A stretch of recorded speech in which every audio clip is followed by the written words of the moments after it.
Hey guys, welcome back. Sarah Little here. Today I'm going to be telling you all about my birth story with Mila. She was definitely an interesting one, so I hope that you guys enjoy this, and please like, comment, and subscribe on this video. If you enjoy my content, please subscribe. And if you don't already, follow me on Instagram at sarah.r.little. Thank you in advance, and let's get to it. Okay, so for some reason it's really hot in my house right now. We have the AC on, but it's like raining, it's humid, it's just so I'm trying to take breaks in between with my little fan. Anyway, back to it. So Mila was fun. She was due April 14th and came on April 3rd. My pregnancy was really amazing. Simple, just probably if somebody said that was a good pregnancy, it was mine. I didn't have any issues. I gained 25 pounds, which is the normal. The only thing I suffered from was swollen feet. That's it. And heartburn. The heartburn was terrible. Terrible.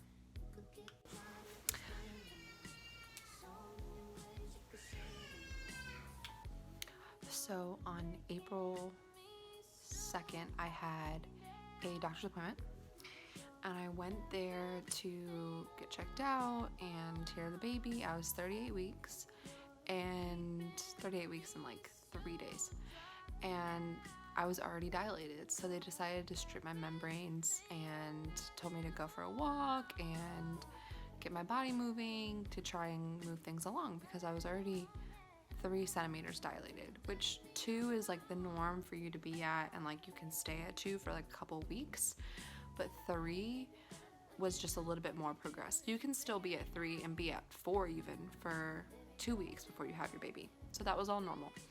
But he did say, let me just go ahead and strip your membranes. We're gonna just see what happens here and we'll move on. So we did that. I went and got a pedicure. Me and my husband went for a walk in our favorite park. And that night, something was different. And it was funny because that night we took my 9-month picture we had done the every month picture. So I was like, D, before we go to bed, let's take a picture, which is insane because that's the night I went into labor. So I'm so thankful we got that picture. So then probably around 2 in the morning, I started feeling really funny. I usually woke up in the middle of the night because I was hungry, and I went and got some crackers and just sat on the couch and ate some crackers real quick. But this time I was super uncomfortable and decided to go into the bathroom and just make sure everything was cool. And I kept having contractions, so I started to time them. And at first they were only 6 minutes apart, so I was like, okay, maybe this is just Braxton Hicks. I've been having Braxton Hicks for 2 weeks. We'll just hang out here. So I sat there for a little bit longer, paced back and forth, kept timing them. At this point they were still 6 minutes apart, so I decided to go and lay back down in the bed. But I could not get comfortable. I was so restless. I just was not able to fall back asleep. So I got back up and went back into the bathroom, and I started timing them again. And they were getting stronger and closer together. By this point it was 4 a.m. and they were probably below 5 minutes, maybe 4.5 minutes apart. So they were getting closer. D had to work, and he usually went to work around 6 in the morning. He finally woke up and came in there and asked me if everything was okay, if I was okay, if I needed anything, and I told him that I was starting to have extreme contractions that were really close together, and that I thought maybe we needed to go to the hospital, maybe it was time. So we sat there for another 30 minutes or so timing them, because he wanted to make sure before he called out, just so that he had special time that he could use for paternity leave. So he didn't want to put it in and then it not actually happen and then something screw it up and he couldn't use it. So we timed for another 30 minutes and they were getting closer. So it was like 3 minutes apart at this point, which is when you have to go to the hospital. So we texted my mom and we told her what was happening. We got to the hospital probably around 6 a.m., maybe 6:30.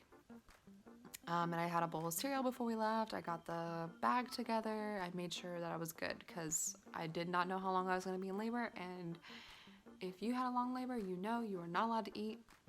And I couldn't do it. So we got to the hospital probably around 6:30. And they brought us upstairs and said, you know, we're going to check you out. And if you're not progressing the way that you think that you are, we're going to send you home. So I was progressing. At this point, I think I was like 5 centimeters dilated when I was originally 3 yesterday. So they were like, yeah, this is labor. So they got me hooked up to machines. They got my information. They had somebody come up and take my blood so that they could give me an epidural. They put an IV in my hand and we were just getting everything set up. By this point, my mother-in-law and my sister-in-law were there. They were in the room with us. And my sister was at work, so she ended up coming later, but she came on her lunch break to see us. So yeah, they got everything done. They took my blood work and I was in so much pain. So much pain that I like kept getting up, kept walking around, wanted to go to the bathroom, was just like so uncomfortable. But we needed to wait for my labs to come back to be able to give me an epidural. I don't know why. I honestly don't remember what they were saying and why they usually did that, but we had to wait. By this point, I think it was probably like 8 o'clock in the morning, maybe 8:30, when I finally got the epidural. And my husband has before and after pictures of me like so pissed off and like so tired and grumpy to after the epidural when I was like so calm. Anyway, while they were giving me the epidural, Dee stood in front of me and they gave me a pillow and I was holding onto the pillow and I looked down and my IV was almost out of my arm and I had like this huge hematoma on my hand. It was like blown up.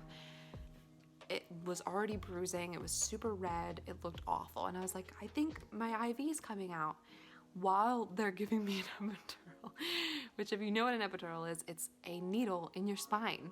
So if you move, if you breathe the wrong way, if you do anything, you could get paralyzed. So the nurse was standing there and she was like, okay, just stay calm. I'll get it, it's okay. So Dee was holding me, I was sweating bullets, I was like freaking out. Okay, so after they finished the epidural and it's in, I'm pretty sure I passed out. I was so tired and just so exhausted from how painful that was that I had to lay down and just rest. So I guess after I got the epidural, the doctor came in there and he broke my waters. I'm sorry, she broke my waters. I actually had a female doctor that delivered Mila. She came in, broke my waters, and then like literally every time they checked me, I was like, so when they gave me the epidural, before they gave it to me, it was 5 centimeters. After the epidural, they checked me again, I was 6. Then after they broke my waters, I was 7. And then like within the next hour, I was a full 10. Maybe not even an hour, it was like 45 minutes. My mom was like, I'm gonna go out to the lobby and make a phone call really fast because she actually was working at the time but just was doing it from the hospital room. So I was like, okay. And she said, Dee, if she's to 10 and ready to push, text me. Well, like not even 15 minutes later, Dee texts her and is like, hey, she's a full 10. I think we're ready. So my mom comes rushing in and they're putting everything together. They're putting my legs up on the stirrups. They're getting me all ready. And my mom comes in, Dee's there, his mom's there, his sister's there. And Dee and my mom are on either side of me, and Dee's holding one leg and my mom's holding the other leg. I had asked them if they could put a mirror at the end of the bed so that I could watch everything. I'll be honest with you, I was not focused on that mirror at all. It's a great idea, awesome concept, but like seriously was not focused on it at all. So that was probably around 10:30 when I started pushing, because she was born at 12:05. The pushing experience was very interesting. It was way difficult, more difficult than I thought it would be. I mean, you're pushing a human out, so let's be real here. I don't know what I thought it was gonna be. But I was in so much, like, I was in pain, but my body didn't really know I was in pain. Like, my body knew I was in pain, but my brain didn't know, right? Because the epidural. But I could feel it under, like, I could feel it under the epidural, so I was getting so nauseous. I ended up needing for them to bring me bags so that I could throw up. Sorry if you get grossed out about throw up, but I, like, literally threw up 3 times. And the doctor was like, that's okay. And it was nothing at this point. It was just water, basically, because all I could drink was water. But the doctor was like, no, that's good. That's good. It's helping her push. It's helping her push. She's fine. It's good. My mom was like, do we need to stop? What are we doing? Dee's mom, my mother-in-law, had a wet washcloth on my face, and she was helping me with that because I was getting really hot. They had to put oxygen on my face. I was throwing up in those bags. And by this point, I was pushing for a long time, and the baby's head was right there, but it wasn't coming out, and I was pushing really hard. So the doctor decided to use one of those suction things on her head to try and help her pull out. And Dee was like really nervous about it. He was like, I don't know if that's a good idea. I don't want my baby to have like a cone-shaped head. Like, just very nervous about that. And I agree, but in the moment I was like, whatever you need to do to help me, help me. And like within, I think, a minute, she was there. And we actually did not find out the gender. So when she came out, everybody was like, it's a girl, like screaming, so excited, happy, and shocked because everyone thought it was a boy. So immediately they laid her on my chest and they were wiping her off, and we were just soaking it in and enjoying it and loving on our new baby girl. And I started to breastfeed immediately, and they probably didn't move us out of that room for like another hour or two, and then we went to like our actual room that we were staying in, and then they brought a nurse in and a doctor in to see Mila and to check in on her and to bring us paperwork. And a lot of people visit you, and a lot of nurses come in. You're getting checked like every hour. You're getting your stomach pushed on every hour. And I had her naturally. I had a couple of tears, so they did have to stitch up a little bit, but for the most part, it was great, and I had no issues. But they did come and get her. She was born around 12:05, and they got her later that night at like 8 o'clock to give her a bath. So they actually waited for a while to bathe her, and that's when they did her tests and just, you know, tested her blood and gave her bath and just stuff like that. I don't really remember what else they did. She was gone for maybe an hour, and I kept looking at Dee like, where is she? How long does it take to take a bath?